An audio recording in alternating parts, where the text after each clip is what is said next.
대기업 시청자 글로벌 텍스프리 주주 여러분들 반갑습니다. 자, 오늘 제가 텍스프리 리뷰를 해드릴 건데요. 현재 주가가 하한가를 가게 됐죠. 이 주주분들이라고 하면 굉장히 청천벽력 같은 소식이었을 것 같습니다. 특히 이 고점에 만약에 매수하신 분들이라고 하면 더 그 마이너스가 좀 클 거라고 생각이 드는데, 자, 오늘 이슈 함께 봐야겠죠. 이 프랑스 법인 쪽에서 지금 현재 자격 정지가 들어갈 것이다라는 뉴스가 나오면서 한가를 들어갔습니다. 자, 여기에서 우리가 봐야 되는 포인트는 뭔지, 이 텍스프리에 미치는 매출의 영향은 어떤지, 그리고 앞으로 우리가 봐야 되는 포인트가 뭔지도 함께 보도록 하겠습니다.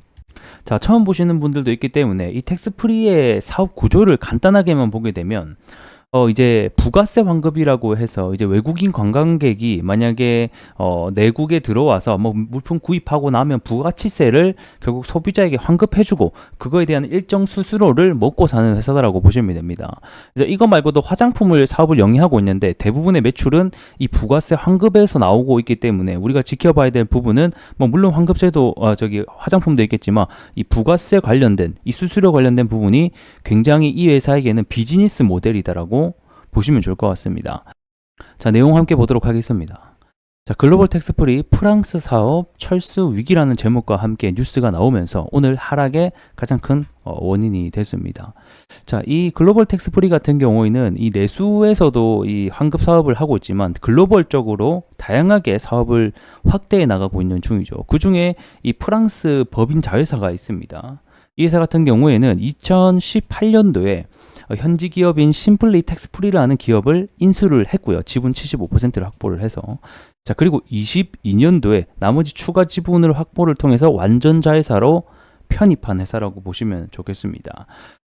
그래서 일단은 이 회사의 자격이 현재 정지가 될 것 같다라는 소식인데, 자, 그 내용을 보게 되면 무슨 의무를 충실히 이행하지 않은 점으로 지적한 것으로 뭐 전해진다라고 합니다. 그 안에서는 뭐 환급에 대한 절차, 그 다음에 뭐 자격 관련돼서 증빙 자료 진위 확인 절차, 뭐 세급 환급 전표 데이터 전송 등 뭐 향후 관리할 수 있는 시스템 구축 등 다양한 조건들이 마련되지 않아서 자격 정지를 하겠다? 뭐 이렇게 일단 나오긴 했거든요.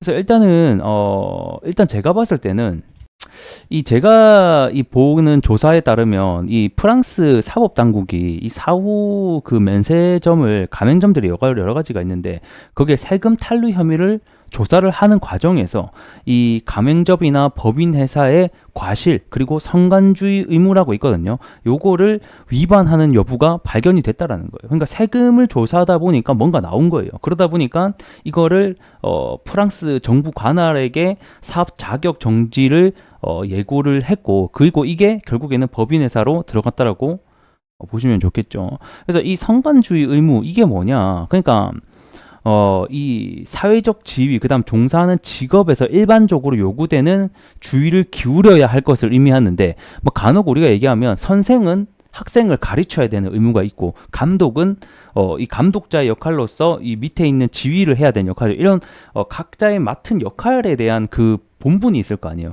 그래, 그러한 본분 중에 하나가 제대로 마련이 되지 않으면 이런 성간주의 의무 위반이라는 제재를 가하게 됩니다.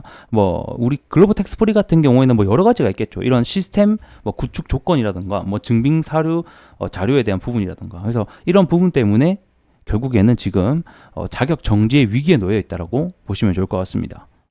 그럼 향후 일정이 어떻게 되냐? 일단은 이게 바로 정지는 아니거든요. 이런 식으로 통지를 하고 무조건 이 정부에서 하는 거는 이의신청이라는 기간이 있단 말이에요. 그래서 현재는 30일로 나와지고 있습니다. 그래서 30일 동안 의견 표명, 이의신청할 기간이 주어지고 그 기간 안에서 이제 법망에 그러니까 끄였던 부분이 만약에 해결이 안 된다라고 하면 사실상 자격 정지가 될 수 있는 부분이라는 거겠죠.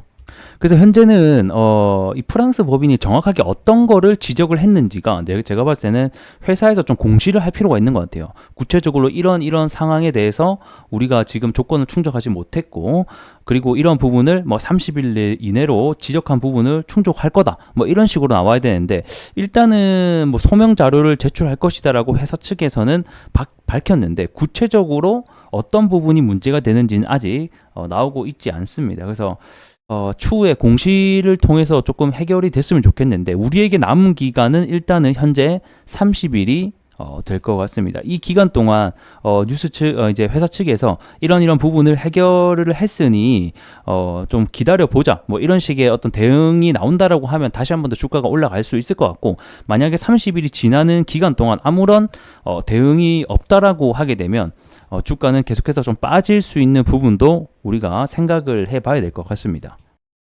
자, 그러면 이 프랑스 법인이 결국 텍스프리에게 얼마나 재무적으로 많은 영향을 미치는지 함께 보도록 하겠습니다. 자, 텍스프리 23년도 기준 매출액과 실적을 보게 되면 일단 매출액은 930억 정도가 나왔고요. 그 다음에 영업이익은 148억이 나온 것을 확인해 볼 수가 있죠.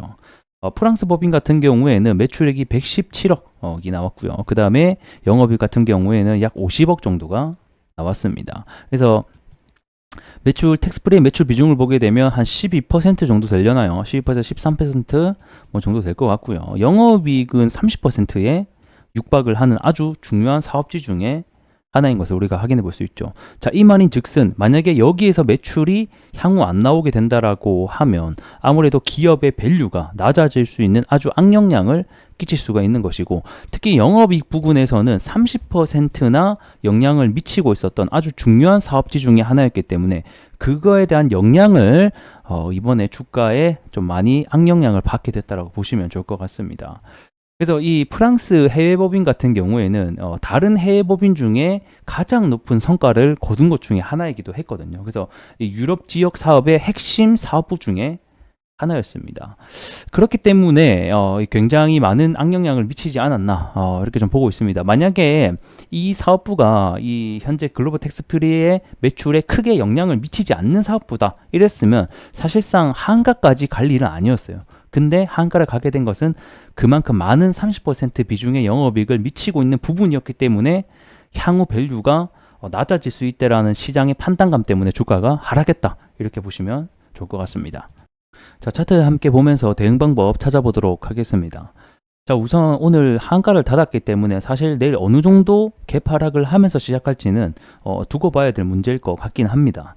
하지만 최근에 지지가 나와줬던 부분, 그리고 이 가격적으로 심리선인 4,000원대가 현재 있죠. 이런 식으로. 그래서 여기 가격을 우선 깨는지 안 깨는지가 우리에게는 첫 번째 관문이 될 것 같고요.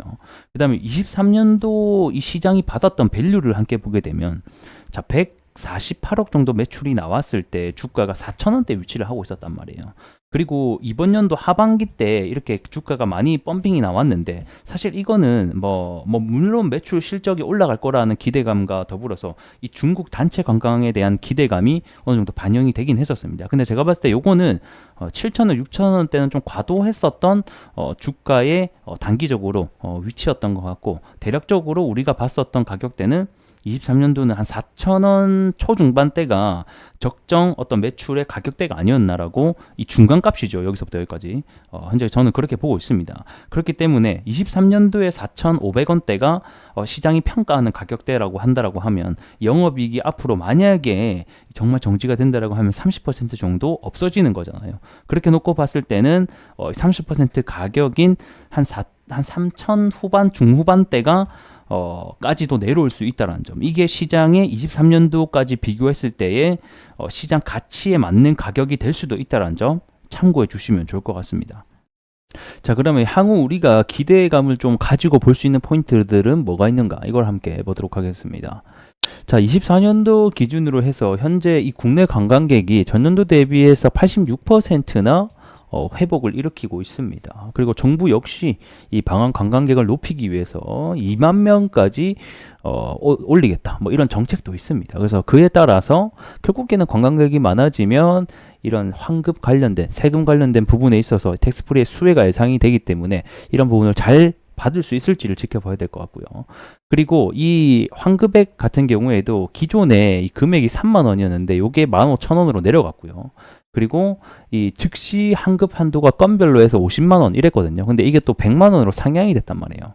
그래서 이런 상향됨에 따라서 이 관광객의 추출액이 확대될 수가 있다. 그리고 실제로도 확대가 조금씩 일어나고 있습니다. 그래서 이에 따라서도 수혜를 받을 수 있다는 거고, 그다음에 현재 지금 프랑스 법인이 조금 위태위태한 상황이지만 뭐 글로벌적으로 태국이라든가 베트남의 추가적인 글로벌 확장이 이루어지고 있는 시점이기도 합니다. 그래서 태국 같은 경우에는 연간 400억 규모의 추산되는 사업을 확보 중에 있기 때문에 이러한 부분도 우리가 추가적으로 지켜봐야 되는 부분이 아닌가 싶습니다. 그래서 오늘은 전반적인 리스크적인 부분과 향후 전망까지 간략하게 살펴봤습니다. 자, 주주분들 굉장히 힘드실 거라고 생각이 드는데 제가 추후에 또 영상을 통해서 계속해서 판단을 잘 내리실 수 있도록 도움 드릴 수 있도록 하겠습니다. 그러기 위해서는 구독과 좋아요 한 번씩 부탁드리고요. 좀 또 다음 영상에서 더 나은 내용으로 여러분들께 찾아뵙도록 하겠습니다. 자, 혹시 모르시는 거 있으면 댓글로 얼마든지 남겨주시면 다음 영상 때 또 좋은 내용으로 답변 드릴 수 있도록 하겠습니다. 자, 긴 영상 시청해 주시느라고 대단히 수고 많으셨습니다. 고맙습니다.